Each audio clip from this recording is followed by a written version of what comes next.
কেবল ভর্তা প্রিয় মানুষরাই জানে ভর্তা দিয়ে ভাত খেতে কতখানি শান্তি। আমার খাবার টেবিলে যখন ভর্তা থাকে, আমার ছেলে আর স্পেশালি আমার ছোট দেবর, এই দুজন ভর্তা পেলেই তো একেবারে আনন্দে নেচে ওঠে। আসসালামু আলাইকুম, কেমন আছেন সবাই? আজকে আপনাদের সামনে হাজির হয়ে গেলাম কাঁঠালের বিচির ভর্তার রেসিপি নিয়ে। এখন তো আম কাঁঠালের সিজন, আর কম বেশি মোটামুটি সবার ঘরে এখন কাঁঠালের বিচি আছে। তো কাঁঠালের বিচি অনেকেই খুব পছন্দ করে, বিভিন্নভাবে আমরা কাঁঠালের বিচির তরকারি খেয়ে থাকি কিংবা ভর্তা খেয়ে থাকি। কাঁঠালের বিচির ভর্তা আমি যেভাবে করে থাকি সেটাই আজকে আপনাদের সাথে শেয়ার করলাম। তো পুরো রেসিপি দেখার জন্য কিন্তু আমার পুরো ভিডিওটাও দেখতে হবে, ভিডিও স্কিপ করা যাবে না। তো ভর্তার জন্য আমি এখানে প্রথমে কাঁঠালের বিচিগুলোকে ছিলে ধুয়ে পরিষ্কার করে নিয়েছি, তারপরে সিদ্ধ করে নিয়েছি।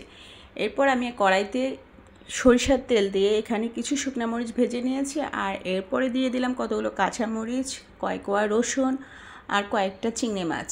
আমি আজকে এখানে কাঁঠালের বিচির সাথে চিংড়ি মাছ অ্যাড করব। কাঁঠালের বিচি শুধু ভর্তা বানানো যায় কিংবা সাথে অন্য কোনো মাছ অথবা চাপা শুটকি দিয়ে কিন্তু কাঁঠালের বিচির ভর্তাটা অসম্ভব মজা হয়।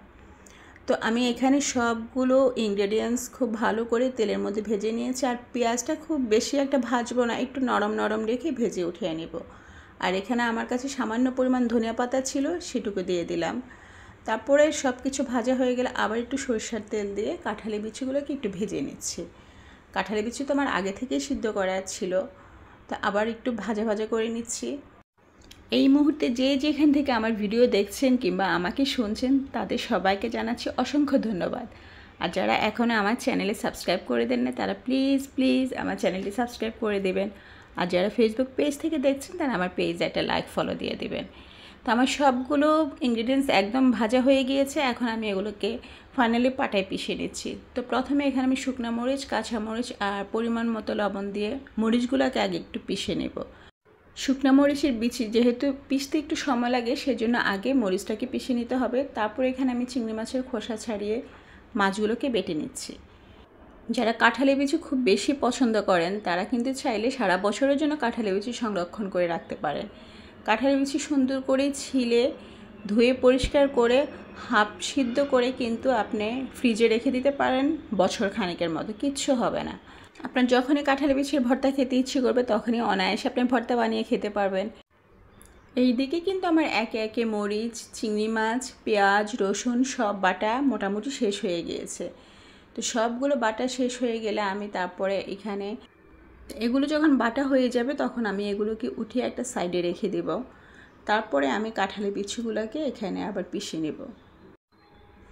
যাদের পাটায় বাটাবাটি করতে সমস্যা হয় তারা কিন্তু চাইলে এই ভর্তাটা ব্লেন্ডারেও করে নিতে পারেন।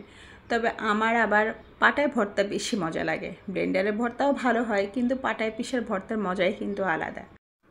পাটায় বাটাবাটি করতে আমার নিজেরও একটু অসুবিধা হয়, কিন্তু তারপরে ভর্তার জিনিসটা আমার পাটায় পিষে খেতে হবে। আমি মশলাটা কিন্তু ব্লেন্ডারে করে নিই। তো যেদিন ভর্তা বানাতে আমার একটু অসুবিধা হয় সেদিন আবার খালাকে বললে খালা কিন্তু আমাকে ভর্তা বানিয়ে দেয়।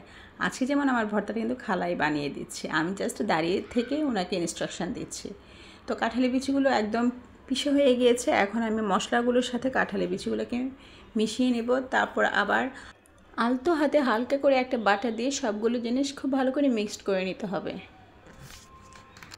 কাঁঠালের বিচি ভর্তা কিন্তু বাটার সময় একটুখানি কষ্ট হয়, কারণ বিচি কিন্তু অনেক আঠালো থাকে, সহজে বাটা যায় না, হাত একটু ধরে আসে।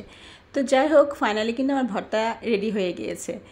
তো আমার কাঁঠালের বিচির ভর্তা বানানোর প্রক্রিয়া যদি আপনাদের ভালো লাগে তাহলে আপনারাও অবশ্যই ট্রাই করবেন, আর কেমন হয়েছে তা জানাবেন। তো আজকের রেসিপি আপনাদের কেমন লেগেছে বলেন। যদি রেসিপি ভালো লাগে ভিডিওতে একটা লাইক শেয়ার দিতে ভুলবেন না। আপনার একটা শেয়ারে কিন্তু অন্যরাও দেখার সুযোগ পাবে।